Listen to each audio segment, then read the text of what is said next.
Maayong adlaw kanatong tanan. Tungod sa tinguha sa administrasyon ni Mayor Ismael Pempo Martinez nga mapalapnag og masayran sa tanang katawhan sa Bayawan ang tanang mga programa ug mga aktibidades sa syudad, gituyo pagmugna ang Multimedia Bureau aron mosaysay sa tanang lakaw sa atong mayor ug uban pang mga opisyales. Ang musunod mao ang mga kalihukan nga gitambungan sa atong mayor ug mga opisyales sa dakbayan sa Bayawan.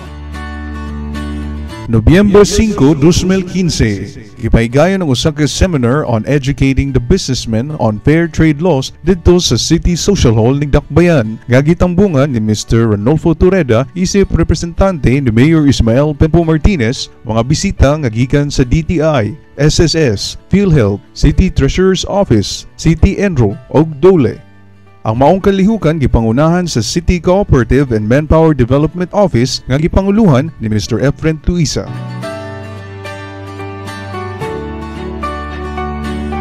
Nobyembre 12, 2015, usa ka panagpulong sa Charter Directorate ang gipahigayon didto sa Old SP Session Hall aron sa paghanay sa mga buluhaton ug mga aktibidades nga pagahimuon ato sa pagselebrar sa ika-15 nga katuigan sa Dakbayan ug ang pagsaulog sa Pasko sa Bayawan.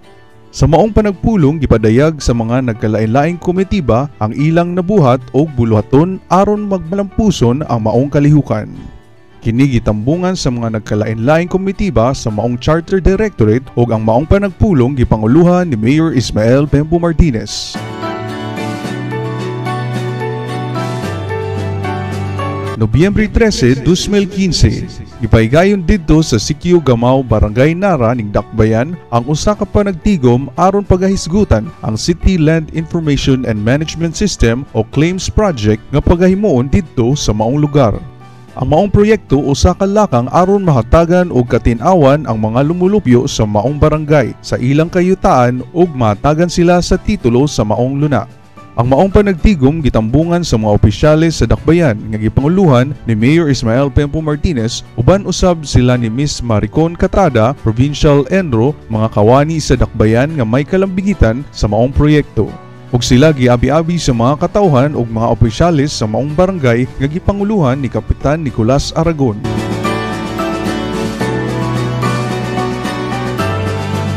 Sa susamang adlaw gipahigayon ang inauguration and turnover ceremonies sa Small Water Impounding Project o SWIP dito sa Sitio Palongpong, Barangay Nara ning Dakbayan.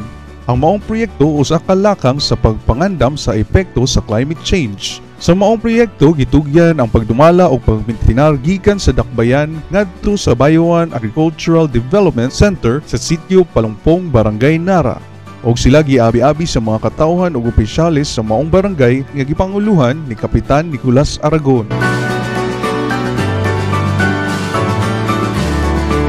Usab sa maong adlaw nitambong sila ni Mayor Ismael Pempo Martinez, Vice Mayor Mark Pedencio Aurelia, Konsehal Peter Paul Renacia, Konsehal Ernesto Tihing, Konsehal Charlo Hamin, Konsehal Cecil Casipong, Kapitan Warlito Magdasal, Mr. Dondon Lim, sa gipahigayon nga General Assembly sa Barangay Tinago ning Dakbayan.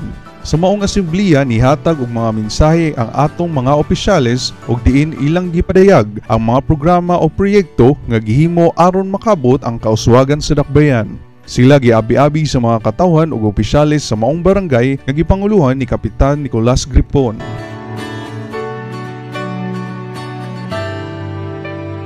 Nobyembre 14, 2015, ditambong sila ni Mayor Ismael Pempo Martinez, Konsehal Charlo Hamin, Konsehal Henry Carion, Kapitan Warlito Magdasal, Mr. Dondon Lim sa gipahigayon nga General Assembly sa Barangay Boyco ning Dakbayan. Sa maong asembliya gipadayag sa mga opisyales ang mga nagkalain-laing mga programa o proyekto nga pagahimuon aron makabot ang kauswagan sa Dakbayan ug mahatag ang serbisyo alang sa mga katawhan.